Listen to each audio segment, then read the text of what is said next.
लाइफको एउटा एकदमै इम्पोर्टेन्ट लेसन्स भने चाहिँ एक्सेप्ट गर्नु हो क्या। जस्तै मान्छेहरूले चाहिँ अब मुभ अन भन्छ नि, मुभ अन भनेको त्यतिकै हिँड्नेलाई मुभ अन भन्ने होइन नि।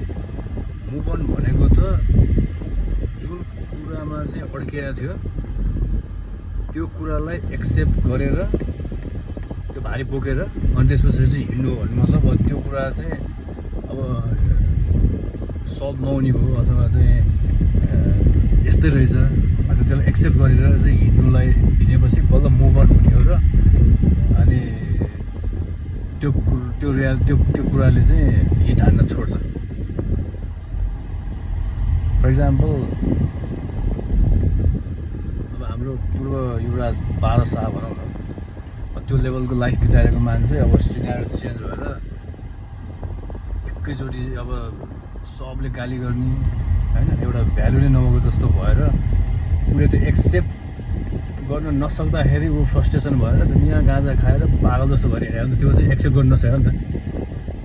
जुन दिन उसले एक्सेप्ट गर्यो त्यो कुरा अब यो खासै अब यस्तै रहेछ, यो खासै केही पनि ठुलो कुरो होइन रहेछ यो भनेर चाहिँ अब अहिले त उसको त फेरि नर्मल छ नि त लाइफ। भन्नु मतलब जे कुरा पनि मान्छेले चाहिँ अब एक्सेप्ट गरिदिएपछि प्रब्लम सल्भ भयो। अब कतिजनाको अब बेसिक कुराहरू हेरौँ न, कोही मान्छेहरू अब आई थिङ्क अब मेबी अब कसैको आँखा नराम्रो होला अरे, उसले 24 घन्टा चस्मा लगाएर बसिरहेको हुन्छ नि। चस्मा लगाएर उसले चस्मा नलागेको जुन एउटा चाहिँ भिजन छ, एउटा एक्सपिरियन्स त कहिले पनि गर्नु पाएन। त्यो किन भन्दाखेरि एक्सेप्ट गर्नु छ। चस्मा खोलिदिँदा के बिग्रियो, जस्तै अब चस्मा खोलेपछि मान्छेले ओहो यो त यस्तो चस्मा लाउँदा हिरो देखिन्थ्यो, यसो त आँखा अलिकति खतम रहेछ त्यति भन्ने त। अब भोलि पर्सिदेखि त उसको आँखाको अथवा चाहिँ उसको चाहिँ त्यो एपिरियन्सको त हेरेर बस्ने त कसैलाई फुर्सद छैन नि।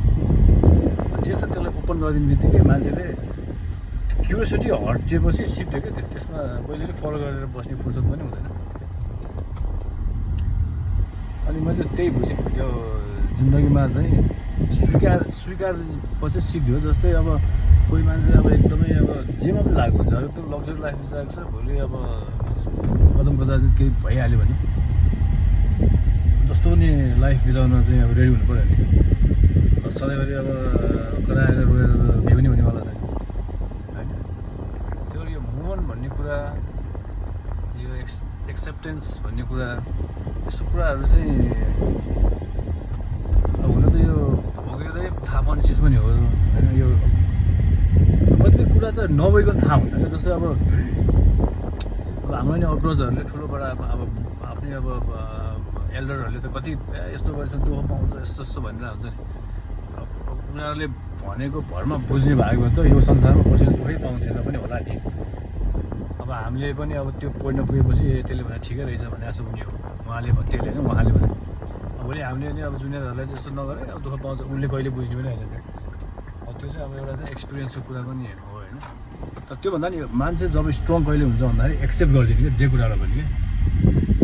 अनि मलाई चाहिँ त्यो लाग्छ। अनि त्यो भएर हामीले बालबच्चाहरूलाई पनि के अरे मान्छेले अब संस्कारहरू सिकाउनुपर्छ भन्छ। संस्कार त सिकाउनु राम्रै हो, आइसियोस् गइसियोस् भनेको मात्रै संस्कार होइन।